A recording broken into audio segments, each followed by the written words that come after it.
it was, I would say the final hurdle was the fear. Oh my God, what happens if I go to university and I don't get a job? Oh my God, what are my friends going to think when I finally tell them? Because I chose not to tell them at the time.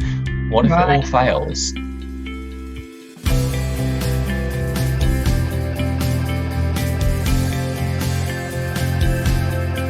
Hello everyone, and welcome to the Student Lawyer podcast series. Whether you're at school, sixth form, university, thinking about a career in law, or exploring law careers, you're in the right place. We are the one-stop shop for student lawyers.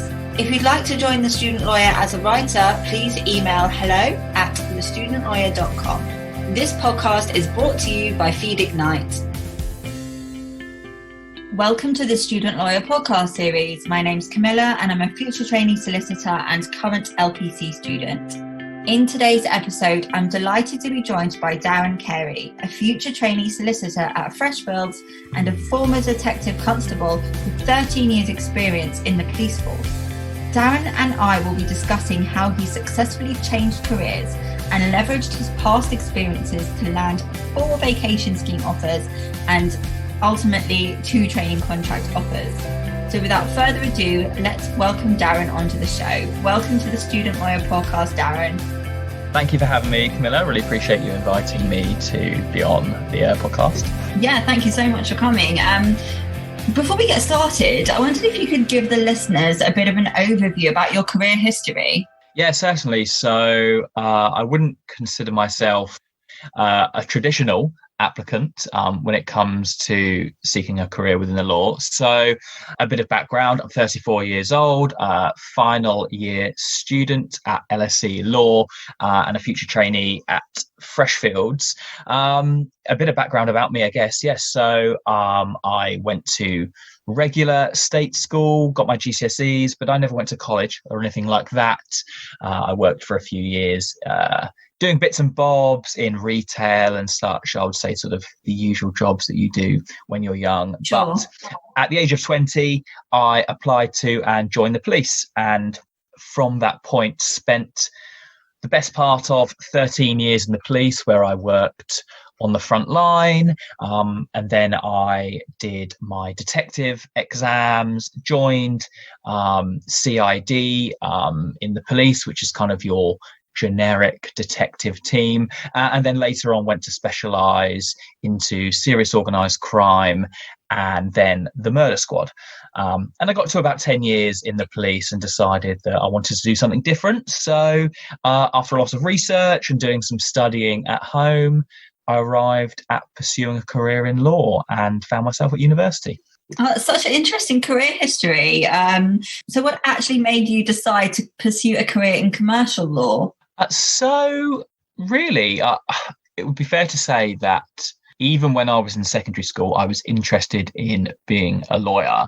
However, I don't think really anybody understands, the nature of the industry or everything about the industry at that age. But as time went on, I always had sort of a background interest in business and entrepreneurship. And whilst I was in the police, I sort of embarked on lots of little side ventures that, silly little things like I was involved in Bitcoin mining many years ago before it was at the price it was today. Shame I didn't keep those. And what I actually found was that I was quite interested at being at the forefront of kind of entrepreneurship, and some anecdotes. I used to live with professional poker players about 10 years ago, back when there was a boom, and that was quite a lucrative sort of, I would say, sector or industry to be involved with. And so that's kind of my background interest in business and entrepreneurship. But I guess what interests me quite specifically about commercial law is that there was an established path to becoming a solicitor within commercial law. That being, you go to university, you hopefully secure an internship via a vacation scheme, and then you can secure employment. And that was something that was very important to me as somebody who was looking to change career, because what I was looking for was certainty. I actually worked part-time in the police while studying at university, because I wanted to make sure that I had my future employment before I left the police. That was something that was very important to me. But in terms of the specifics about commercial law, from my understanding from the outside, it was the area of law that seemed to be at the cutting edge of law and focused on the business world. And that really aligned with my own interests in business itself. And when I dug deeper into the role of a commercial solicitor, it seemed to have the sort of skills that I developed whilst working as a detective. You needed to be able to problem solve.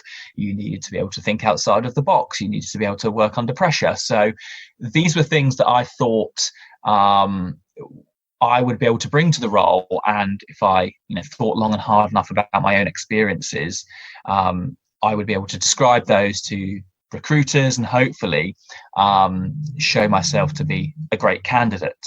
And something I'm certainly not afraid to say is that a career in commercial law for me seemed to be financially rewarding enough to risk leaving a successful career behind.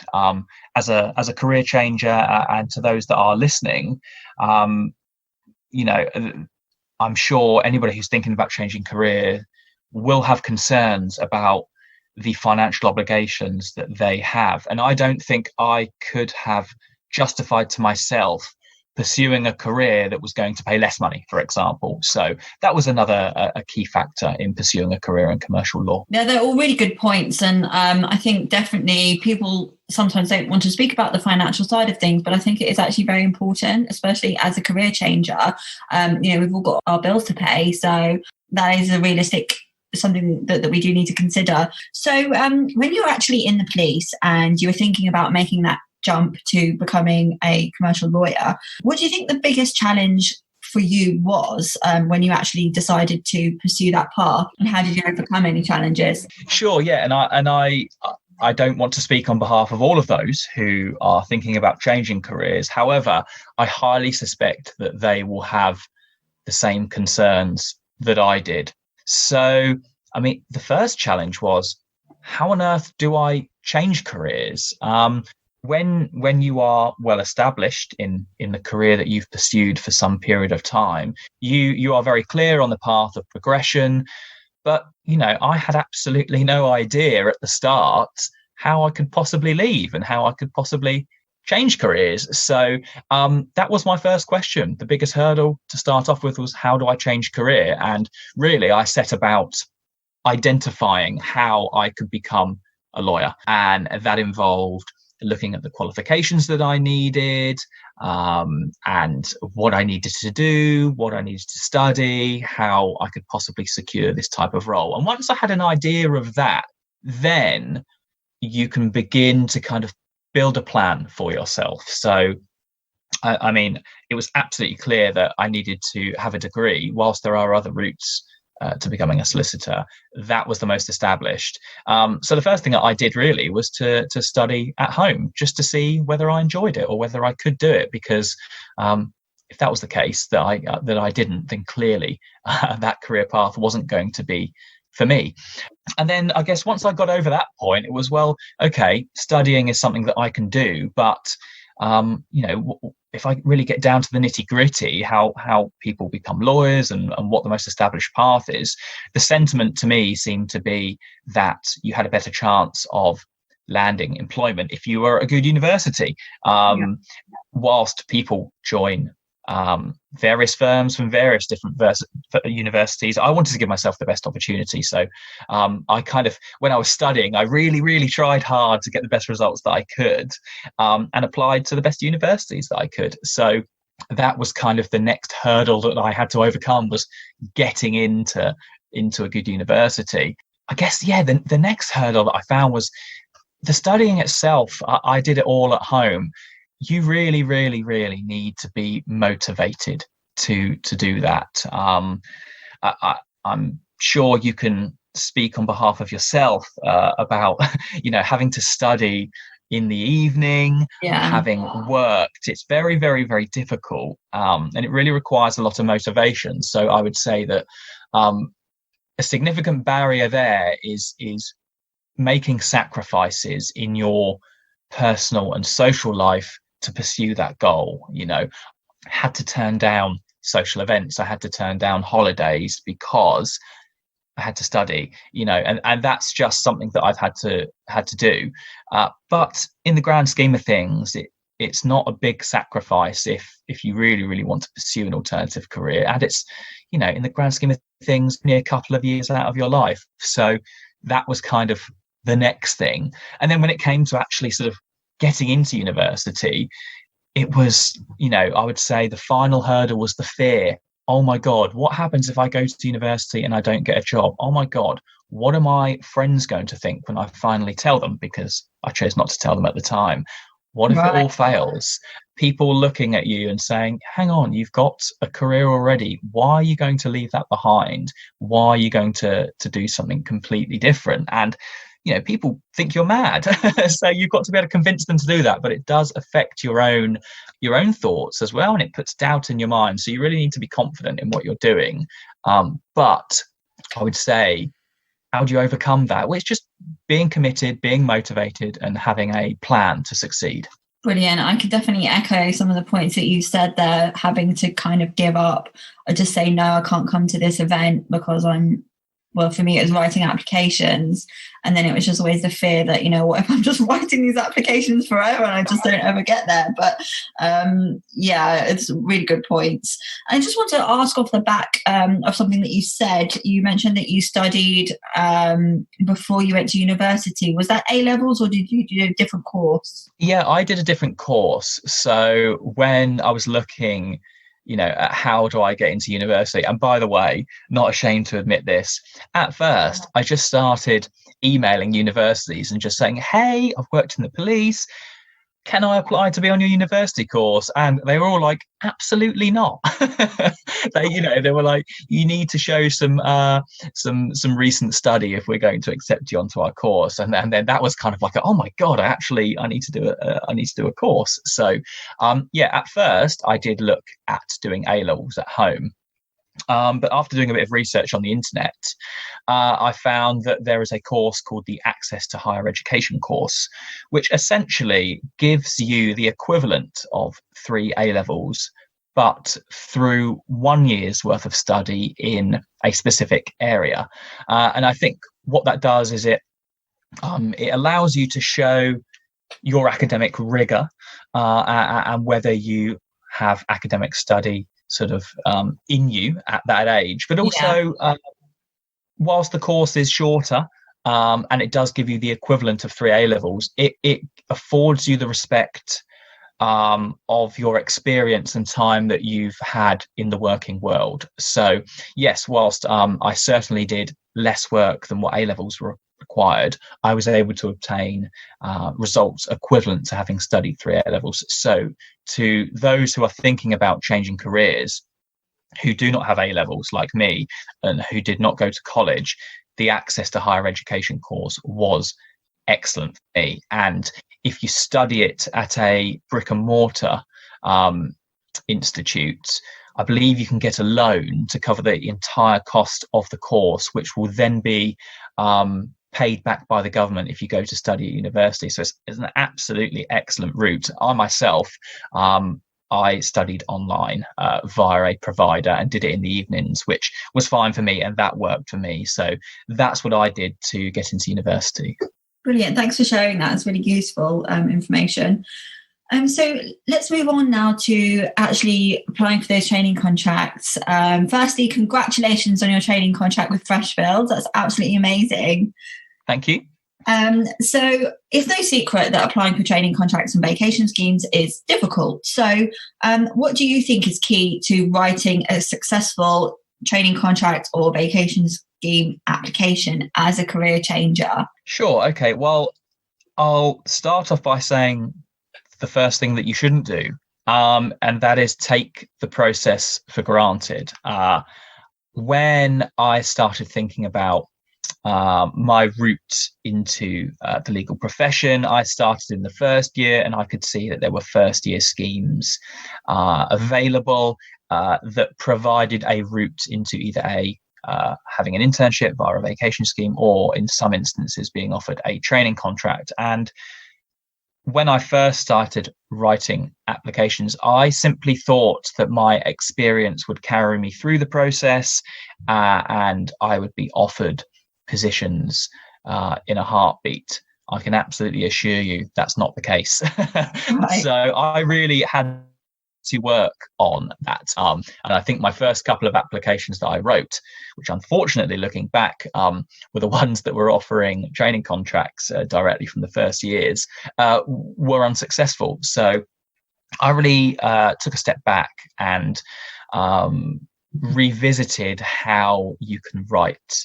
successful applications. And I used all of the various resources out there. No doubt those who are listening are fully aware of them. But what I looked to do was identify the skills that the law firms were looking for, think about the experiences that I've had in my working and personal life, and then draft them in using the sort of conventional methods for structuring your answers, whether that be STAR or CAR. And that's something that I had not done in a very, very, very long time. So the key for me was starting early and writing your answers and revising them many, many, many times. And when you are revising them, you need to ensure that there isn't a word wasted. You need to be highlighting your skills and showing why they are translatable. And I would say something that I struggled with at the start was really showing why I was going to be a great candidate. I think it's something perhaps we all struggle with. It's very difficult to talk positively about ourselves, but that is something that came with practice and time. And you need to understand that, some of these law firms are getting 8,000 to 10,000 applications for training contracts where they only have a fraction of that to give out. There are going to be people out there who are using the sort of words and phrasings to make sure that they stand out and to show that their experiences are very grand and are the best. And that's something that you really need to get to grips with. But I would say specifically for a career changer, you have the opportunity to build a narrative about your application. And that is something that you are going to have that's absolutely unique in comparison to the majority of applications that law firms get.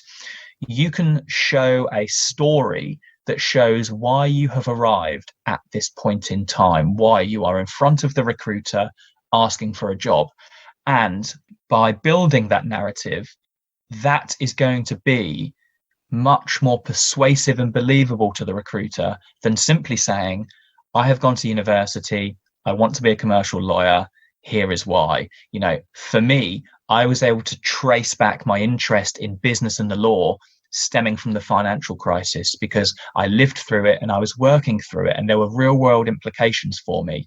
I had a pay freeze as a result of it. So I became interested in it. When is this going to end? When am I going to get my pay rise in the police? I was able to show this story stemming back from them that arrives at this point in the year 2020 where I'm applying for training contract. And for me, I felt that was persuasive, and it showed a long-held interest in the law and business. So if you can do that as a career changer, you can show that narrative and build that narrative, I think you're going to have an excellent opportunity at writing successful applications. Thank you. That's such great advice. So I think we've already touched on this one actually, but perhaps not. How did you use your previous experiences to sell yourself as a candidate during the training contract or vacation scheme application process? Yeah, so I think I did touch on it before, but just to reiterate, first you need to understand the process and the applicants. You need to show that you are a unique candidate, which, by the way, is going to make you stand out from the get-go.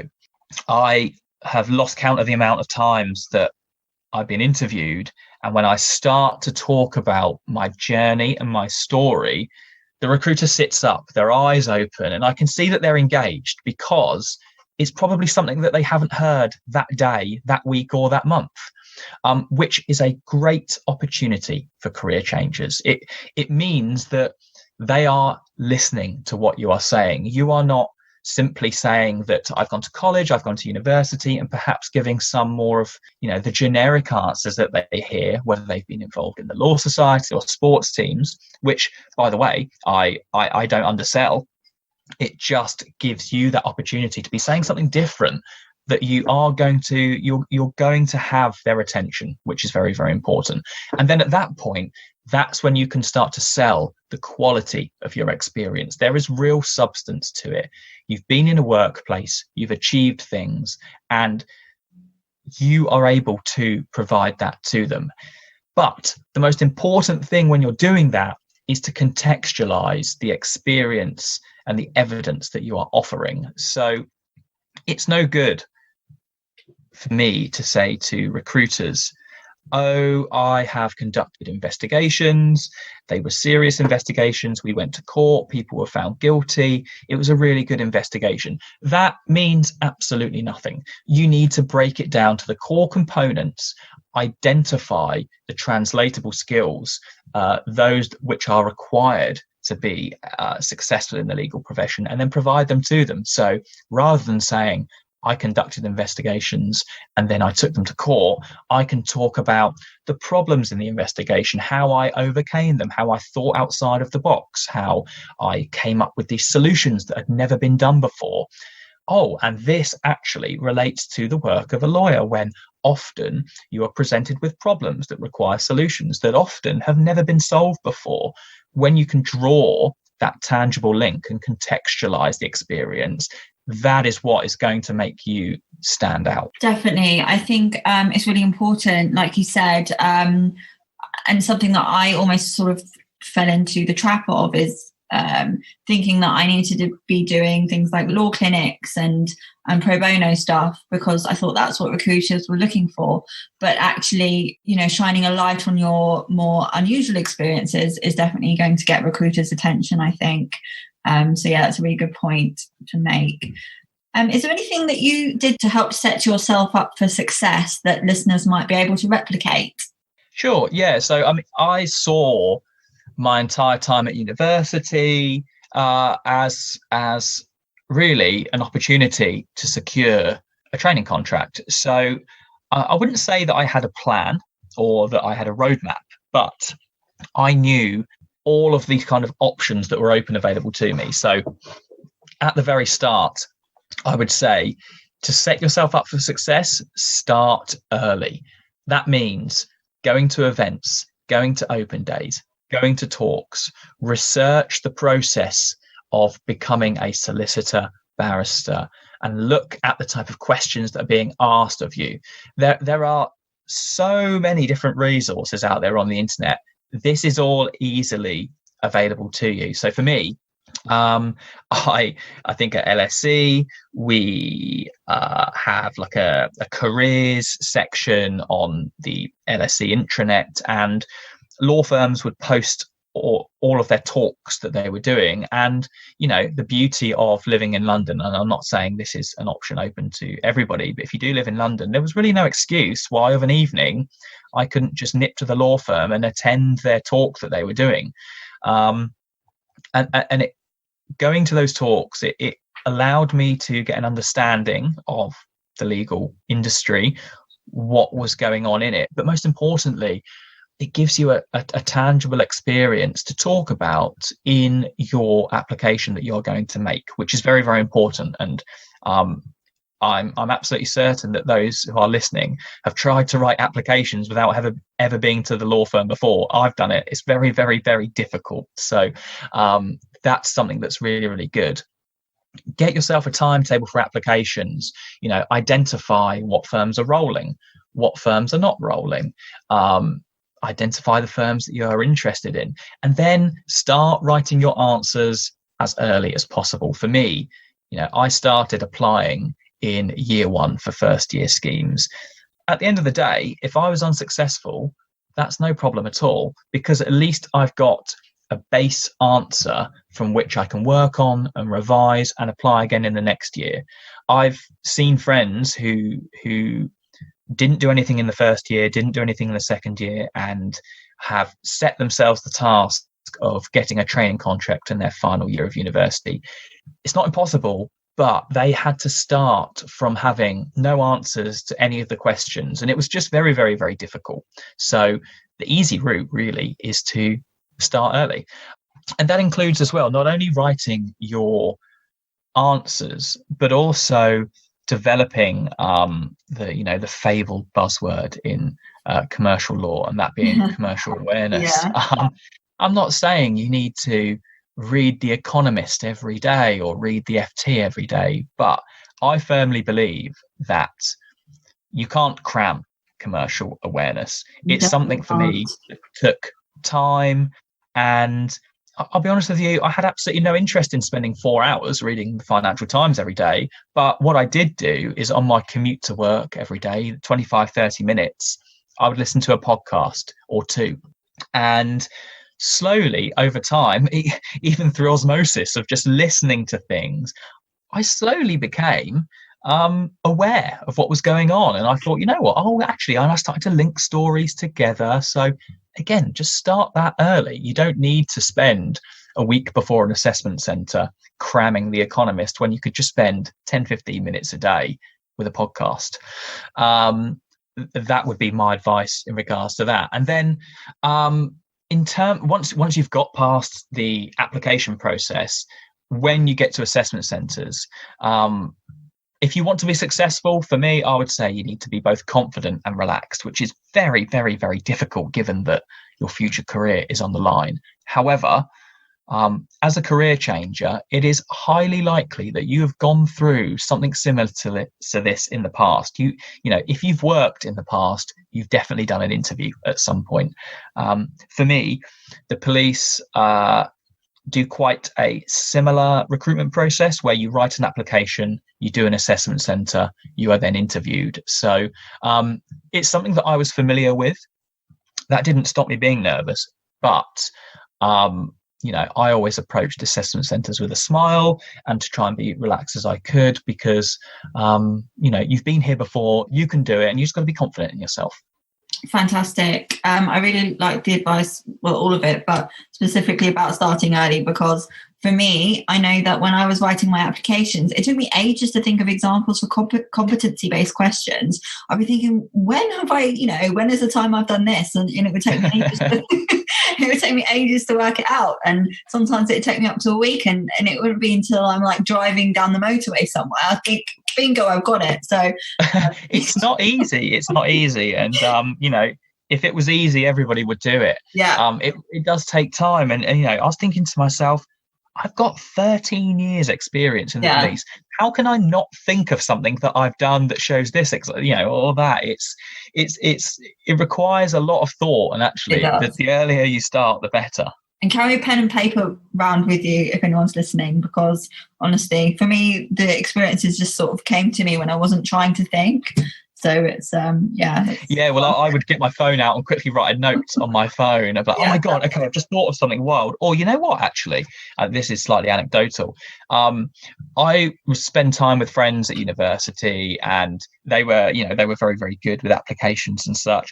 And we would naturally just be talking about my life and what I'd done in the past. And all of a sudden they'd turn around and be like, Darren, oh my God, you need to write that as one of your answers for your applications. And I'd never thought of writing anything like that before, but as it turns out, those sort of things turned out to be some of the stronger points of my application. So those who are looking to change careers, who are going to study at university, do not neglect the relationships that you make at university, because certainly without my friends, they made me a much better applicant, I can absolutely assure you. Oh, that's great. Okay, so what advice would you give to listeners who might be thinking about changing careers but not quite sure where to start or even how to start? Yeah, so I mean, first off, research what you want to do. If you are somebody who's thinking about changing careers to become a lawyer, whether that be a solicitor or barrister, make sure you know what you're getting yourself into. Look at what's required to be both. Think about what you need to do to get to that point, and then first off decide whether you want to do it. It's not easy, okay. The fear is real, and trying, no doubt those who are thinking about changing careers may have family, children, financial commitments in the form of mortgages, loans, etc. These are things that are going to be weighing on your mind.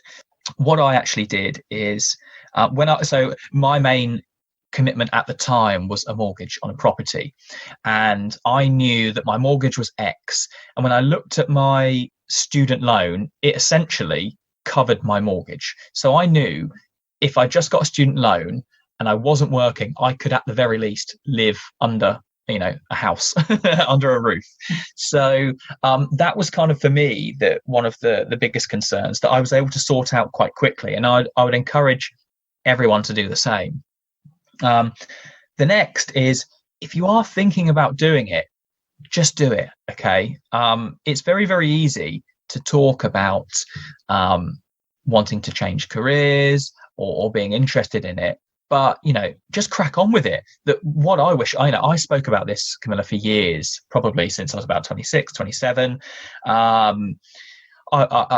wanted to pursue an alternative career path, but it becomes so easy to put off, and it becomes so easy to put to the side because our lives are busy. We have lots going on, and who wants to go home and study in the evening after a long day of work? Yeah, definitely.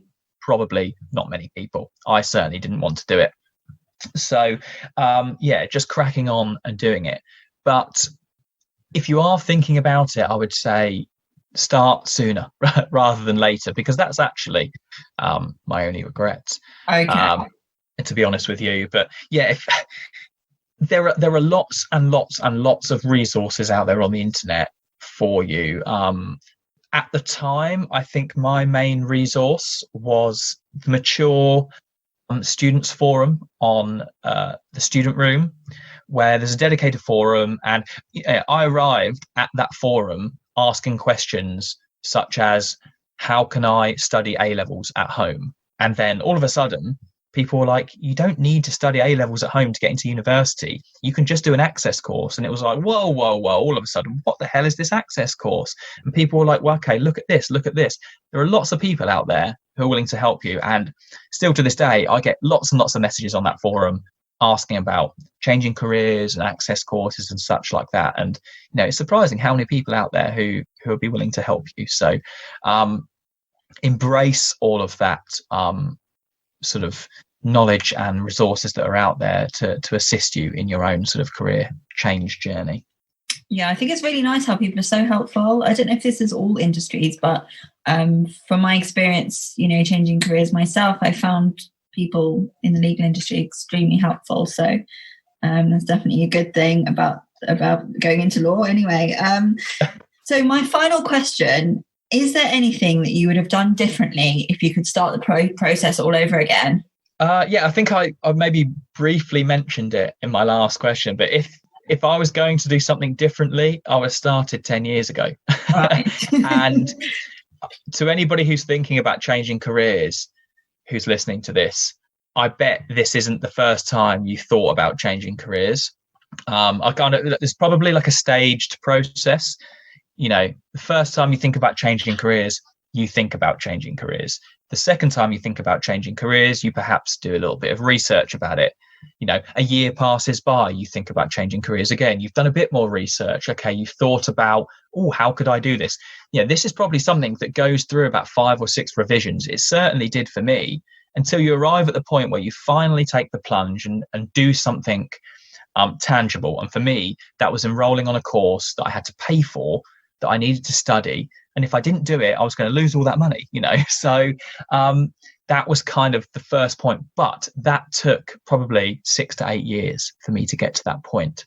So I would say, if I was going to do something differently, at that very first point, I felt that twinge of, I want to change careers. I should have just threw myself in it at the deep end. researched everything and just cracked on, because if I'd done that, I would have been well established in my career, my future career at this point. And I wouldn't be giving this talk now at my age. I would have done it years ago. So just I would say crack on. So just do it then, in the words of just do it, because if you're thinking about doing it, I mean, thinking about it is, you're pretty much there already, right? If the thoughts in your mind, you just need to pull the trigger and really go for it. So and that involves doing something tangible. And then once you're on that path, for me, once I'd signed up to that access course, I paid the money and I started studying. And then my tutor was saying, okay, we need to get your university applications in. All of a sudden, it was like, oh my God, I'm on the train tracks right now. We're heading towards if and, it's a train that I wanted to be on. I didn't want it to stop. So I rolled with it. And that's how I got into university. If I'd have just thought about it a bit more, it might have taken a bit longer. But actually, crack on. Definitely. I think it's always important to not have any regrets as well. So you don't want to be looking back in another 10 years' time thinking, oh, I wish I'd just started it then. So and I'm absolutely certain for those who have successfully changed careers, they probably all say, you know what, I wish I'd done it earlier. It's how I feel about university. I wish I'd done it earlier, but Great. Well, thank you so much for being a guest on the show. You've given so much amazing advice and insight into your journey. Honestly, I can't thank you enough. And thank you to the listeners for tuning in as well. Hopefully you found this helpful. And if you've got any questions, then, connect with us on LinkedIn. Or do you have a LinkedIn that you mind sharing? Yeah, you can search for me, Darrin Carey. I'm sure my name will be attached in the writing to the podcast, but it's basically Darrin with an I, Carey with one R. Get lots of messages from people on LinkedIn. I have sat with people for hours on Zoom calls, helping them with assessment centre prep, with interview prep, with career changing advice. These are people that I'd never met before who just drop me random messages. If I've got the time, I will help. So certainly, and by the way, another anecdote for myself, I reached out to career changers in the legal industry that I'd been put in touch with, and I asked them for advice. Before I knew it, I was in an office in a Magic Circle law firm with a career changer who was doing a mock interview with me. Wow. He'd never met me before. So people are helpful. I also want to pay that back because I know how difficult it can be. So please do connect with me and I'll help in whatever way I can.